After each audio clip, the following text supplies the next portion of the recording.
Hello everyone, आप सभी का स्वागत है लोचन एकेडमी में। मैं नेहा भारद्वाज।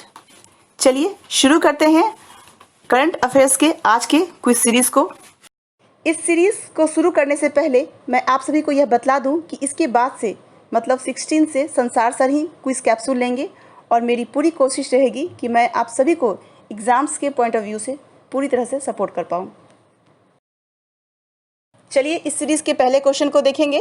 कौन सा देश अमेरिका के बाद यूनाइटेड किंगडम में प्रत्यक्ष विदेशी निवेश करने के मामले में दूसरे स्थान पर है? ऑप्शंस है चीन, जापान, भारत और इंडोनेशिया। आंतरिक व्यापार विभाग के 2019-20 में देश में आए निवेश के बारे में जारी आंकड़ों के अनुसार भारत तीसरे स्थान से दूसरे स्थान पर पहुंच गया है। यूके सरकारी आंकड़ों के अनुसार अमेरिका यूनाइटेड किंगडम में 462 परियोजनाओं में निवेश कर 20,131 नौकरियां सृजित कर रहा है। वहीं भारत 120 परियोजनाओं में निवेश करते हुए 5,429 नए रोजगार सृजित करने में सफल रहे हैं।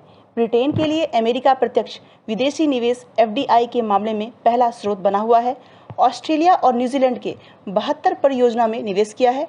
नॉर्डिक और बाल्टिक क्षेत्र की हिस्सेदारी 134 रही है। इंडिया ग्लोबल वीक 2020 को संबोधित करते हुए कहा गया है कि कोविड-19 संकट के दौरान हम भारत के साथ मिलकर काम करते रहें ताकि आपूर्ति व्यवस्था बनी रहे और व्यापार मार्ग वो कायम रह सके।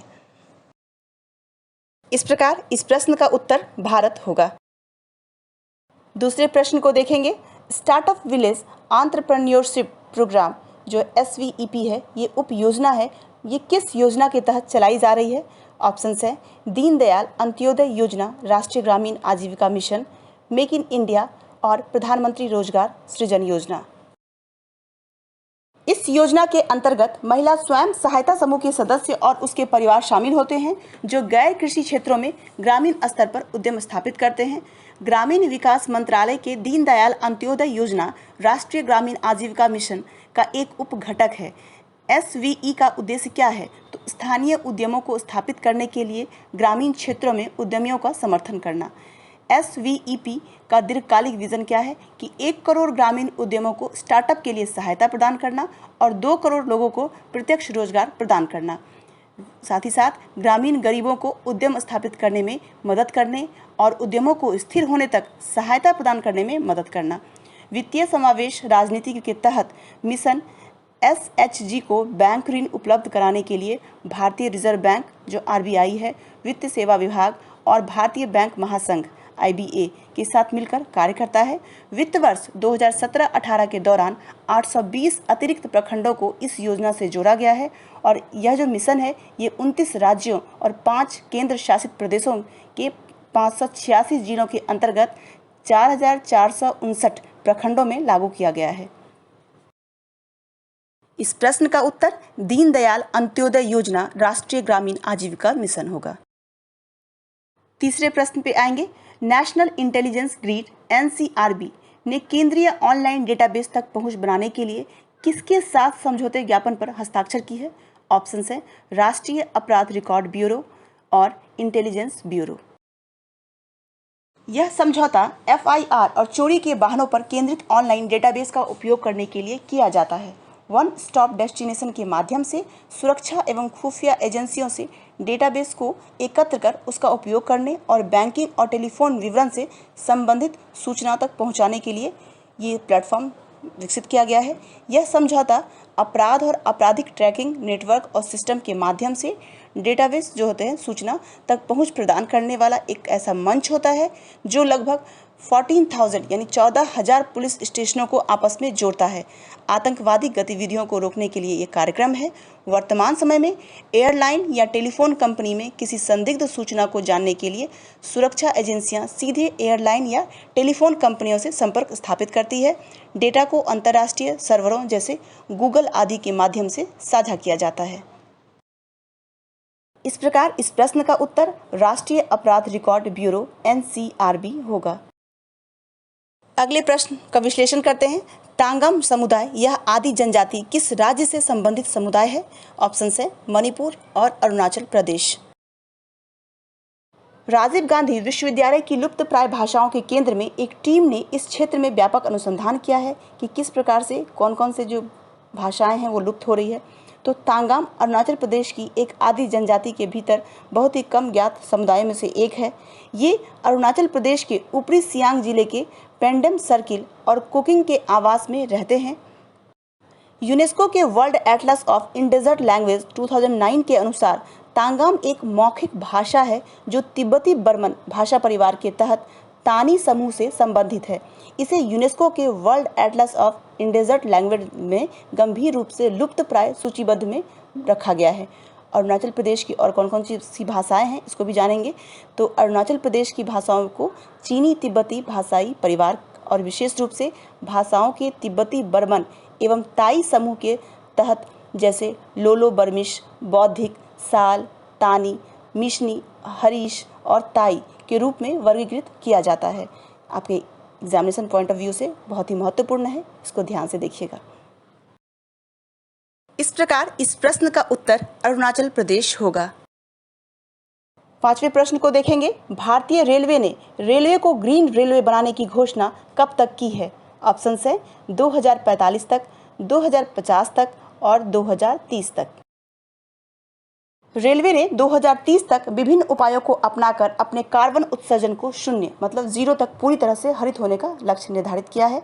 रेलवे ने इस पहल के तहत रेल लाइनों के विद्युतीकरण, ऊर्जा दक्षता सुधारना, अक्षय ऊर्जा स्रोतों का इस्तेमाल, इस प्रकार के कई सारे नियम अपनाएंगे। रेलवे ने बड़ी लाइन के सभी मार्गों को दिसंबर 2023 तक विद्युतीकरण करने का भी लक्ष्य निर्धारित किया है। रेल मंत्री जो पीयूष गोयल हैं, उनका क्या कहना है? उन्होंने कहा है कि हम इन सभी प्रयासों के बलबूते मैं यह महत्वपूर्ण घोषणा कर सकता हूं कि 10 साल के भीतर भारतीय रेलवे दुनिया की पहली 100% ग्रीन रेलवे बन जाएगी। तो 10 साल, अभी 2020 है, इसमें 10 जोड़ेंगे तो 2030 हो जाएगा। ठीक है, तो हमारा आंसर क्या हो गया? 2030 है ना। तो इसमें डीजल की जगह बायोडीजल का इस्तेमाल सुनिश्चित किया जाएगा और इसके अलावा रेलवे अपनी खाली पड़ी जमीन पर सौर ऊर्जा संयंत्र लगा रहा है। इस प्रकार इस प्रश्न का उत्तर 2030 तक होगा। अगले प्रश्न को जानते हैं। तो किस दिग्गज हॉकी खिलाड़ी को मोहन बागान लाइफ टाइम अचीवमेंट पुरस्कार से हाल ही में सम्मानित किया जाएगा? ऑप्शन हैं अशोक कुमार, बलवीर सिंह और दिलीप सिंह। तो दिग्गज हॉकी खिलाड़ी अशोक कुमार को मोहन बागान फुटबॉल क्लब के स्थापना दिवस पर आयोजित समारोह जो है उसमें लाइफ टाइम अचीवमेंट पुरस्कार से सम्मानित किया जाएगा। कोविड-19 महामारी की स्थिति को देखते हुए आयोजन जो होगा ये ऑनलाइन होगा। मोहन बागान दिवस हर साल 29 जुलाई को मनाया जाता है। मोहन बागान ने 1911 में इसी दिन IAF शील्ड में ईस्ट यॉर्कशायर रेजिमेंट को 2-1 से हराया था और वे खिताब जीतने वाले पहला भारतीय क्लब बना था। अशोक कुमार को 60 के दशक के आखिर में मोहन बागान से जुड़े थे अशोक कुमार जो थे और भारतीय हॉकी टीम के लिए चुने जाने के से पहले उन्होंने बंगाल की टीम का प्रतिनिधित्व भी किया था।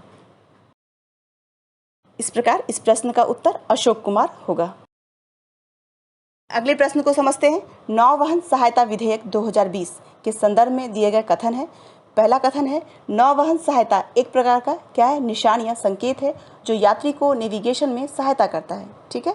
दूसरा है इस विधेयक का उद्देश्य क्या है? समुद्री नौवहन की अत्याधुनिक तकनीकों को विनियमित करना। तो उपरोक्त में से कौन सा या से कथन सत्य है? कथन 1 सत्य है, कथन 2 सत्य है, तीसरा क्या है? कथन दोनों सत्य है। चलिए इस प्रश्न का विश्लेषण करें। तो हाल ही में जहाजरानी मंत्रालय मिनिस्ट्री ऑफ शिपिंग ने विभिन्न हितधारकों एवं आम जनता से सुझाव प्राप्त करने के लिए नौवहन सहायता विधेयक 2020 का जो समाधान है उसको जारी किया था। तो नौवहन सहायता एक प्रकार का क्या है? निशान या संकेत है जो यात्री को नेविगेशन में कब मुख्य रूप से तब होता है जब समुद्री या विमान का जब यात्रा होता है उस समय सहायता करता है। इस तरह की सहायता में सामान्य रूप से प्रकाश स्तंभ, कोहरे का जो संकेत होता है इसको शामिल किया जाता है। इस विधेयक का उद्देश्य होता है समुद्री नौवहन की अत्याधुनिक तकनीकों को विनियमित करना जो पहले लाइट हाउस अधिनियम 1927 के वैधानिक प्रावधानों से उलझी हुई थी। दीप स्तंभ और दीपपोत महानिदेशालय जो है इसका सशक्तिकरण कैसे होता है?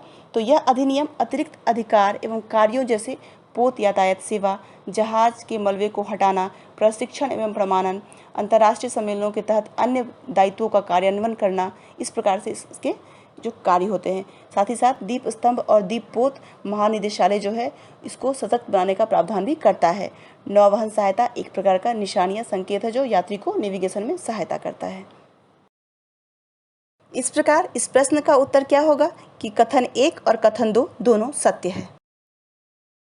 अगले प्रश्न को समझेंगे। हाल ही में पंजाब, हरियाणा में श्रमिकों की कमी के बाद धान के बुआई के लिए पारंपरिक रोपण पद्धति के स्थान पर किस नए पद्धति का व्यापक पैमाने पर प्रयोग किया गया है? ऑप्शंस हैं चावल का प्रत्यक्ष बीजारोपण, दूसरा है चावल का प्रत्यक्ष सिंचाई। कोविड-19 महामारी के कारण बड़े पैमानों पर मजदूरों का प्रतिप्रवास देखने को मिला है। ये बात तो हम सभी जानते हैं। जब से लॉकडाउन हुआ है काफ़ी मजदूर जितने भी श्रमिक हैं वो अपने घर चले गए हैं, अपने होम टाउन चले गए हैं, जिससे बहुत मुश्किलें बढ़ गई है। जिससे क्या हो गया कि पंजाब और हरियाणा जैसे क्षेत्रों में धान के रोपण के लिए श्रमिकों की कमी का सामना करना पड़ रहा है। पंजाब में लगभग 27 लाख हेक्टेयर धान जो क्षेत्र हैं उसमें धान की फसल लगाई गई है, जिसमें से लगभग 6 लाख हेक्टेयर क्षेत्र में प्रत्यक्ष बीजारोपण की तकनीक को अपनाया गया है। DSR तकनीक में पूर्व अंकुरित बीजों को ट्रैक्टर चालित मशीन द्वारा सीधे खेत में ड्रिल किया जाता है। इस पद्धति में धान की बुआई से पूर्व नर्सरी तैयार करने या रोपण की आवश्यकता नहीं होती है। किसानों को केवल अपनी भूमि को समतल बनाना होता है और धान की बुआई से पूर्व एक बार ही सिंचाई की आवश्यकता होती है। पारंपरिक धान की जो रोपाई की तुलना में चावल के प्रत्यक्ष बीजारोपण की तकनीक में श्रम की लागत जो है लगभग 1/3 तक रह जाती है। DSR तकनीक में कम सिंचाई की आवश्यकता होती है तो पानी की बचत भी होती है। इसमें धान की कटाई और अगली गेहूं की जो फसल की बुआई होती है, इस दोनों के बीच में विंडो पीरियड जो होता है वो 20 से 25 दिन का होता है। तो विंडो पीरियड क्या होता है? तो एक फसल की कटाई और दूसरी फसल की बुआई के बीच के में समय होता है, उसको बोलते हैं विंडो पीरियड। इस प्रकार इस प्रश्न का उत्तर चावल के प्रत्यक्ष बीजारोपण होगा। 9वां प्रश्न को समझेंगे।